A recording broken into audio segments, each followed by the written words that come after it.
Bíblia Sagrada narrada com legenda, orando a Bíblia, Gênesis capítulo 13.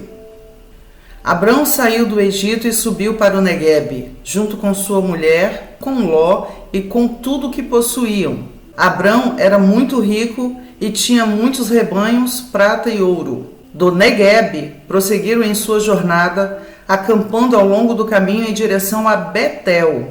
Por fim, armaram as tendas entre Betel e Ai, onde haviam acampado anteriormente, e onde Abrão havia construído um altar. Ali, Abrão invocou o nome do Senhor outra vez. Ló, que viajava com Abrão, também havia enriquecido e possuía rebanhos de ovelhas, gado e muitas tendas. Os recursos da terra, porém, não eram suficientes para sustentar Abrão e Ló com todos os seus rebanhos, vivendo tão próximos um do outro. Logo, surgiram desentendimentos entre os pastores de Abrão e os de Ló. Naquele tempo, os cananeus e os ferezeus também viviam na terra. Então Abrão disse a Ló: não haja conflito entre nós, ou entre nossos pastores, afinal, somos parentes próximos. A região inteira está à sua disposição. Escolha a parte da terra que desejar e nos separaremos. Se você escolher as terras à esquerda, ficarei com as terras à direita. Se preferir as terras à direita, ficarei com as terras à esquerda. Ló olhou demoradamente para as planícies férteis do Vale do Jordão, na direção de Zoar.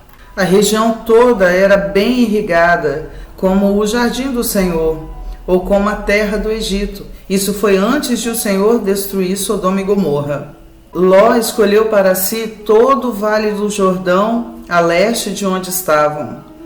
Partiu para lá e se separou do seu tio Abrão.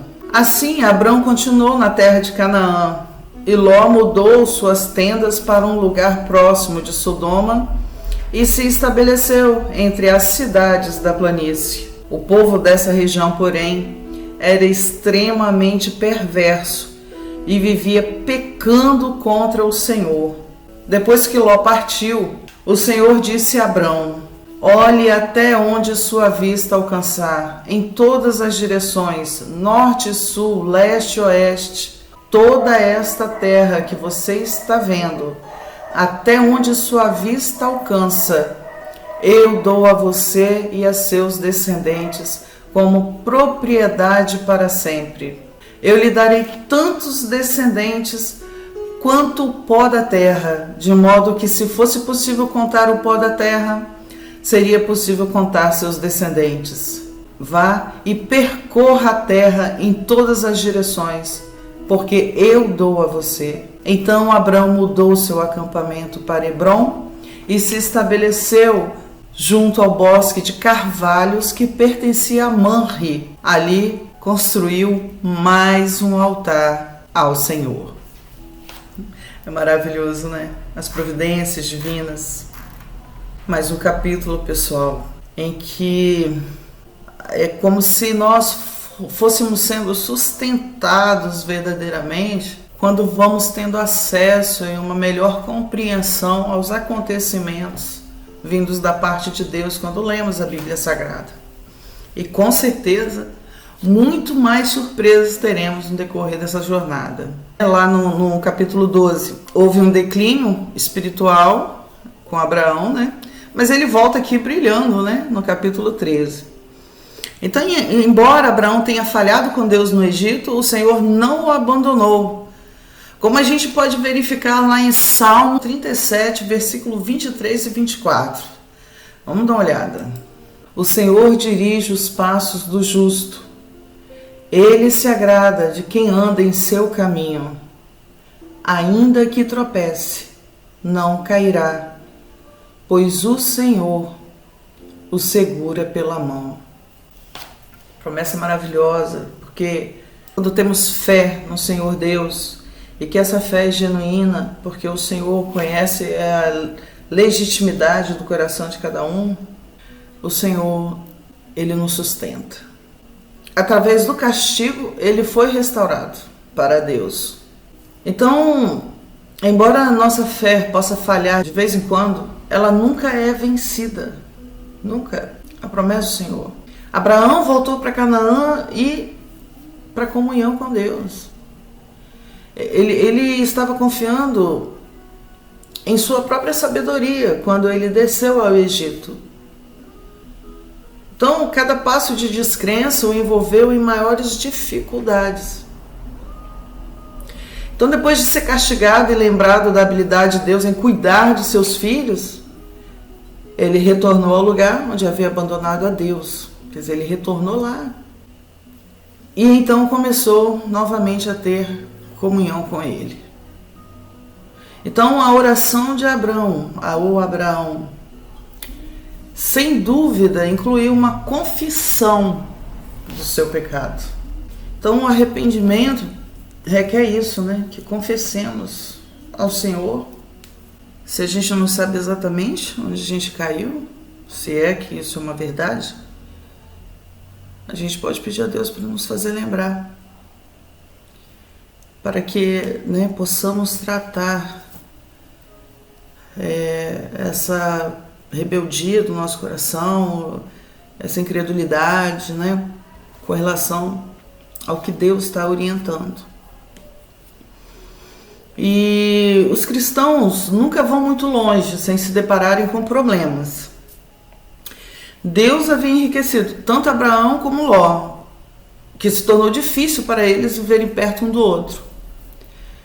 Começou a ocorrer um atrito entre seus pastores que aumentou dia a dia. Não podemos afirmar, mas imaginamos que em parte esse problema veio pela desobediência inicial de Abraão, que falhou em se separar totalmente de sua parentela. Então o versículo 7 nos mostra que os habitantes originais de Canaã estavam presentes lá. Uma importante lição deveria ser observada aqui.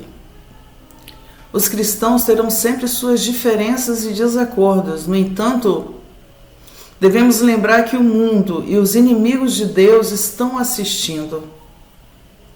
O mundo adora ver os cristãos brigando e desonrando a Deus. Vamos sempre ser cuidadosos em nosso comportamento quando tratarmos com outros crentes, de maneira que venhamos a agradar a Deus, como ilustra muito bem o 1 Coríntios, capítulo 6, do 1º versículo até o 7º. Vamos dar uma olhada. Quando algum de vocês tem um desentendimento com outro irmão, como se atreve a recorrer a um tribunal e pedir que injustos decidam a questão em vez de levá-lo ao povo santo? Vocês não sabem que um dia nós, os santos, julgaremos o mundo? E uma vez que vocês julgarão o mundo, acaso não são capazes de decidir entre vocês nem mesmo essas pequenas causas? Não sabem que julgaremos os anjos? Que dizer então os desentendimentos corriqueiros desta vida? Se vocês têm conflitos legais, por que levá-los para fora da igreja a juízes que não fazem parte dela? Digo isso para envergonhá-los. Ninguém entre vocês tem sabedoria suficiente para resolver essas questões? Em vez disso, um irmão processa outro irmão diante dos descrentes. Então é a importância crucial. Lá em Provérbios também a gente vê que quando corrigimos um sábio, mais sábio ele se torna. Mas quando queremos corrigir um tolo, encontramos grandes dificuldades. Quanto mais nos aproximamos da palavra, mais a palavra nos liberta. E conhecereis a verdade vos libertará. Nós precisamos alcançar maturidade espiritual. E para isso, só conhecendo a palavra profundamente. Então, Abraão manifestou o espírito cristão aqui. Lembrando que Ló eram irmãos, né? Demonstrou que não queria brigar. Ele parecia valorizar seu relacionamento com o povo de Deus. Em sendo um homem mais velho, ele poderia ter decidido as coisas de sua maneira, mas rebaixou-se para Ló. Em tudo isso, ele agiu como um homem de mente espiritual. E perceba que, enquanto nós nunca deveríamos desenvolver uma raiz de amargura contra outro cristão, às vezes a separação é a melhor opção, como ocorreu com Paulo e Barnabé. Às vezes os homens mortais não podem se encarar face a face. Entretanto, o amor cristão deve permanecer. Então Ló era um verdadeiro filho de Deus. Infelizmente ele ilustrou a verdade que os santos podem fazer decisões carnais e sofrerem grandes perdas. Ele se casou com uma mulher que não temia Deus, teve graves consequências em sua vida, tomou decisões sem primeiro orar, né? Diferente de Abraão, a Bíblia não menciona que ele tivesse muita comunhão com Deus, o Ló, né? Então suas decisões foram baseadas somente em fatores mundanos, né? O que o olho carnal dele observou. E quando sua vida é explanada diante de nós, vemos que ele estava constantemente ocupado nos negócios deste mundo. Então ele perdeu a paz e a alegria de espírito, ele perdeu sua família, sua mulher e alguns de seus filhos morreram quando Sodoma foi julgada. Suas outras duas filhas deram muitas evidências de que não conheciam a Deus, que a gente vai ver tudo isso. Ele perdeu na sua influência. Então não há evidência de nenhuma conversão em Sodoma, não há, através da vida de Ló. Até mesmo sua família não levou a sério as suas advertências espirituais. Então seus descendentes se tornaram uma maldição para o povo de Deus. Ele caiu em pecados grosseiros. Parece que ele foi corrigido por Deus, mas não tirou proveito disso, o que levou Deus a exercer uma disciplina mais séria, que a gente vai ver ainda. Então, em geral, podemos dizer que enquanto a alma de Ló estava salva, sua vida foi perdida. Consideremos a importância de caminharmos em obediência com o nosso Salvador. Se a gente percebe que está caindo em pecado e se distanciando do Senhor, a gente tem que correr imediatamente, pôr o joelho no chão e suplicar a Deus por misericórdia e nos permitir, né? Senhor, nos atraia para Ti. Então, uma vez mais, Deus faz promessas a Abraão. Essas promessas se referem à aliança da Palestina. A terra da Palestina foi dada como uma concessão perpétua a Abraão e sua semente. Então é fascinante ver Israel hoje de volta à sua terra. Alguns têm perguntado como as promessas de Deus a respeito de uma herança terrena pode se encaixar com a passagem de Hebreus 11:8. Então, lembre-se que Abraão será ressuscitado para reinar com Cristo aqui na terra. Um dia o reino de Deus se manifestará visivelmente na nova e transformada terra.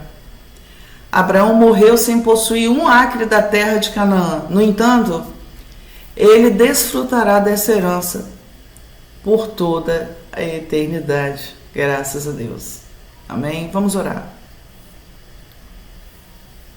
Pai nosso, ajude-nos, porque sabemos que um pecado leva ao outro. E temos desejo de retornarmos à Tua casa, Senhor.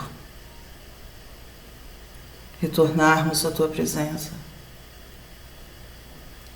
O pecado nos desorienta, o pecado nos irrita, nos deixa pessoas irritadas, sem paz. Nos ajude, Senhor, a confessar os nossos pecados diante de Ti e abandoná-los. Suplico em nome do Senhor Jesus que as escamas dos nossos olhos caiam, que possamos enxergar e ter visão espiritual, para que alcancemos as bênçãos prometidas em Tua palavra, que veremos mais adiante, mas que muitos já conhecem. Ajuda-nos, Senhor, perdoa-nos, que possamos, Senhor, sermos pessoas influenciadoras do Teu reino nesta terra, influenciadoras de que o Senhor é Deus maravilhoso, poderoso, soberano, que cuida daqueles que são justos, que têm fé. que são justificados pela fé em Cristo Jesus. Por misericórdia, Senhor, possamos retornar naquele lugar e firmarmos sempre o nosso altar diante do Senhor, né? Levantarmos sempre o altar a Ti e buscar as devidas orientações e buscar orar, buscar a direção em oração, buscar a Sua presença. Nos proteja, Senhor, porque o Senhor zela por aqueles que o Senhor tem propósito, o Senhor tem promessa, para aqueles que Te buscam. Em nome de Jesus, Pai, cuida de nós, dos nossos amigos, familiares, e havendo algo, Senhor, que devemos realizar entre nós, eu e o Senhor,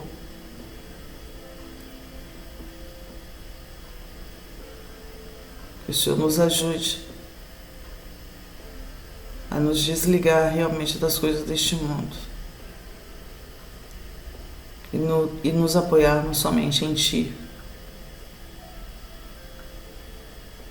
Que o Seu nome seja sempre exaltado e glorificado. Que sejamos, Senhor, verdadeiramente testemunhas do Teu reino para a honra e glória do Teu santo nome. Em nome de Jesus. Amém. Amém, pessoal. Obrigada mais uma vez aí. Que Deus abençoe a todos. E até o próximo vídeo, se Deus quiser.